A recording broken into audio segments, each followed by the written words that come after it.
Me vazhdimin e pjesës së mbetur të ndeshjes mes Vardarskit dhe Arsimit, e cila për shkak të kushteve të vështira atmosferike u desh të ndërpritet të shtunën, ka vazhduar dje dhe ka përfunduar me rezultatin 1-2 për skuadrën nga Çegrani. Me këtë fitore, Arsimi me 45 pikë të grumbulluara mbetet në garë për 3 vendet e para në tabel, që sigurojnë kualifikim dhe balotazh në ligën e parë.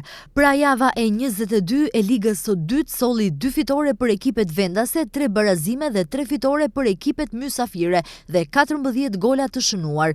Rezultatet e Xhiros së 22, Kozhufi Bregalnica 0-2, Skopje Boreci 2-1, Kamenica Sasa dhe Bellasica 1-2, Novaci Ohri 2-1, Osogova Makedonia Gjorgje Petrov 0-0, Pobeda Bashkimi 0-0 dhe Vardari Detonit Plaçkovica 0-0. Tabelën në ligën e dytë e kryesojnë Makedonia Gjorgje Petrov dhe Bashkimi me nga 49 pikë, Bregalnica në vendin e tretë me 47 pikë, ndërsa Arsimi mban pozitën e katërt me 45 pikë.